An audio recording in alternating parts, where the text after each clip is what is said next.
Derivative find out करना है, ये क्वेश्चन हमें दिया गया है और इसकी वैल्यू फाइंड आउट करना है। तो देखो यहाँ एफ एक्स इक्वल टू हमारे पास फंक्शन है 4x क्यूब माइनस 6, ठीक है। इसका एंटी डेरिवेटिव हमें फाइंड आउट करना है, एंटी डेरिवेटिव,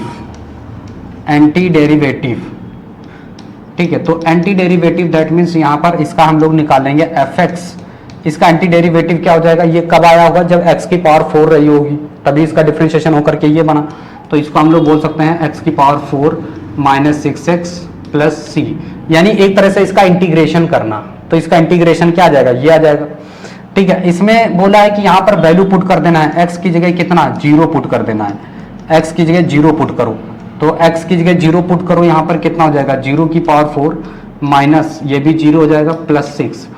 अच्छा, इसकी वैल्यू देखो f0 की वैल्यू हमें दी गई कितनी है 3 है, तो यहाँ पर आप 3 पुट करो, बाकी ये तो सब 0 है, तो c की वैल्यू कितनी आ गई 3। अच्छा, इस इक्वेशन में यहाँ पर हम लोग क्या करेंगे, c की वैल्यू को पुट कर देंगे, जो भी c की वैल्यू है। तो c की वैल्यू यहाँ पर एक्चुअली कितनी है देखो, तो c की वैल्यू यहाँ पर डाल दो, यहाँ पर रखो f x equal to x की पावर 4 माइनस 6x प्लस 3, ये हमारी जो है इसकी वैल्यू आ जाएगी। समझ में आया है? तो इतना हमारा क्वेश्चन था, ठीक है।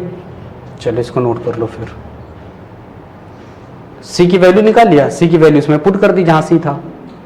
इसमें हमें क्वेश्चन दिया गया है फाइंड एन एंटी डेरिवेटिव, यानी इंटीग्रेशन हमें फाइंड करना है by the method of inspections. तो इंस्पेक्शन मेथड क्या होता है कि अगर आप देख लो और आप बता दो ये किसका एंटी डेरिवेटिव होगा, sin 2x किसका एंटी डेरिवेटिव होगा, cos 2x का, है ना। तो अगर मैं यहाँ पर डिफरेंशिएशन करता हूँ किसका, cos 2x का, तो cos 2x इक्वल टू क्या होता है माइनस, है ना, माइनस sin 2x हो जाएगा, और फिर 2x का जब हम करेंगे तो 2 आ जाएगा। तो ये हो गया हमारे पास। एक्चुअली हमें सिर्फ sin 2x चाहिए, तो बाकी का इधर हम दे देते हैं। तो क्या हो जाएगा 1/2 dd of x cos 2x, है ना, माइनस भी इधर भेज दो तो ये आ गया, यानी sin 2x आ गया। तो sin 2x का एंटी डेरिवेटिव हमें कितना मिला, -1/2 dd of x cos 2x, ये इसका आ गया। तो इसीलिए इसको बोला इंस्पेक्शन मेथड, है ना, मतलब देख लो और आप ऑब्जर्व करो ये किसका एंटी डेरिवेटिव होगा। बात समझ में आई? ठीक है। तो डेरिवेटिव क्या हो जाएगा इसका एंटी डेरिवेटिव, तो हमें पता है क्या कि अगर जो यहाँ पर cos 3x है, यहाँ पर किसका हमें अगर डिफरेंशिएशन करें कि ये cos आ जाए, तो जाहिर सी बात है sin का करेंगे, है ना। तो यहाँ पर sin 3x लिखेंगे, sin 3x का अगर हम डिफरेंशिएशन करते हैं तो क्या आता है cos 3x आता है, राइट। और अगर हम 3x का फिर से डिफरेंशिएशन करेंगे तो 3 आ जाएगा, क्लियर। तो यहाँ पर हो गया 3।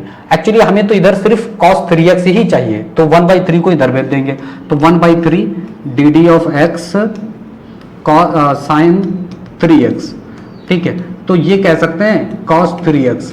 तो cos 3x का एंटी डेरिवेटिव कितना होता है 1/3 dd of x sin 3x, ठीक है। ये cos 3x का एंटी डेरिवेटिव हो गया, ठीक है। इसका हमें क्या करना है, एंटी डेरिवेटिव फाइंड आउट करना है, ठीक है। बात समझ में आई?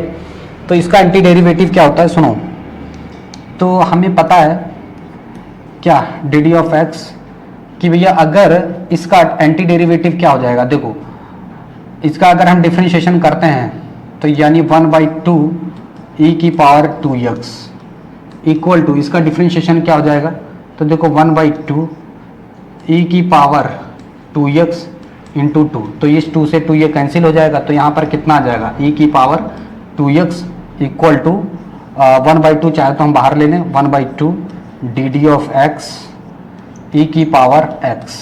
तो ये हमारा जो है e की पावर 2x का एंटी डेरिवेटिव हो जाएगा, ये क्लियर। अरे भाई सुनो, इसका डिफरेंशिएशन करोगे ना 1/2 इंटू ई की पावर 2x का, तो हमें क्या मिलेगा e की पावर 2x, और 2x का एंटी डेरिवेटिव कितना आ जाएगा 1/2 dd ऑफ x e की पावर, सॉरी यहाँ पे 2x रहेगा ना, तो यहाँ पर 2x लिखो, 2x e की पावर 2x रहेगा। इसका एंटी डेरिवेटिव हमें फाइंड आउट करना है। देखो क्वेश्चन नंबर है इसमें 4th, तो 4th का एंटी डेरिवेटिव हमें इसका फाइंड आउट करना है। क्या दिया गया है ax प्लस b, और इसकी पावर कितनी दी गई है 2। हमें क्या करना है, इसका एंटी डेरिवेटिव फाइंड करना है ना, एंटी डेरिवेटिव फाइंड करना है। तो देखो इसका एंटी डेरिवेटिव क्या हो जाएगा, यानी dd of x a x plus b की पावर 3। अगर हम इसका डिफ्रेंशिएशन करते हैं तो क्या आ जाता है हमारे पास, देखो पहले तो पावर आगे आएगी, फिर ए एक्स प्लस बी और इसकी पावर कितनी हो जाएगी 2। अब हम लोग किसका डिफ्रेंशिएशन करते हैं, इसका डिफ्रेंशिएशन करेंगे तो इसका कितना आ जाएगा इंटू ए आ जाएगा, भाई बी जीरो हो जाएगा, ए आ जाएगा। तो यानी हम क्या करेंगे 3 इंटू ए को हमें तो सिर्फ यहाँ पर इसकी वैल्यू चाहिए, तो ये आ जाएगा 1/3 ए, ठीक है, डी डी ऑफ एक्स, और ये हो जाएगा ए एक्स प्लस बी और इसका हो जाएगा whole cube equal to a x plus b इसका होल स्क्वायर। तो इसका एंटी डेरिवेटिव ये आ जाएगा हमारे पास, ठीक है। तो ये हो जाएगा हमारे पास क्या, एंटी डेरिवेटिव। कि एंटी डेरिवेटिव फाइंड आउट करना है, ठीक है, एंटी डेरिवेटिव इसका फाइंड करना है। तो देखो अभी इसका तो हम निकाल ही चुके थे, कितना था 1/2 cos 2x। देखो इसका भी जस्ट इससे पहले हमने निकाला था 1/2 cos 2x, इसका एंटी डेरिवेटिव था, ठीक है। चलो अच्छा चलो निकालते हैं। देखो यहाँ पर sin 2x कब आया होगा, जब हम लोग क्या करते हैं cos 2x का डिफ्रेंशिएशन करते हैं, तब आता है 2 sin 2x माइनस, है ना, ये तो ये नीचे आ जाएगा तो -1/2, ठीक है। और यहाँ पर क्या हो जाएगा cos 2x, तो ये हो जाएगा sin 2x की वैल्यू, ठीक। अब सुनो इसका निकालो, तो 4 को हम लोग बाहर ले लेंगे, डी डी ऑफ एक्स ई की पावर 3x, ठीक है। इसका जब डिफ्रेंशिएशन करते हैं तो ये e की पावर 3x का क्या हो जाएगा, देखो यहाँ पर कितना हो जाएगा e की पावर 3x, इसका डिफ्रेंशिएशन यही रहेगा, 3x का करेंगे कितना आ जाएगा 3, 1/3 इधर भेज दो तो 4/3, ठीक है। एंटी डेरिवेटिव ऑफ e की पावर 3x इक्वल टू कितना आ जाएगा e की पावर 3x। अब हम लोग e की पावर 3x की जगह ये पुट कर देंगे, ठीक है। तो सुनो ये सारी वैल्यू पुट करते हैं यहाँ पर, देखो तो यहाँ पर देखो sin 2x की वैल्यू कितनी आई है -1/2 cos 2x, और इसकी वैल्यू कितनी आई है, ठीक है, इसका एंटी डेरिवेटिव तो -4/3 e की पावर 3x प्लस c, ठीक है। तो ये आ जाएगा इसका एंटी डेरिवेटिव प्लस c, ठीक है। अच्छा इधर सभी में c लगा लीजिएगा कांस्टेंट टर्म में, यहाँ पर जैसे क्या करेंगे प्लस c लिख देंगे, ठीक है। एंटी डेरिवेटिव लिख दिया ना तो उतना चलेगा, ठीक है। तो मतलब क्या है ना कि c लगा दिया यहाँ पर, नंबर 6 है और इसका इंटीग्रेशन करना है, ठीक है। तो बहुत सिंपल है, देखो इसका डिफरेंशियल इंटीग्रेशन 4 को बाहर ले लेंगे, e की पावर 3x का इंटीग्रेशन dx प्लस 1 का इंटीग्रेशन dx।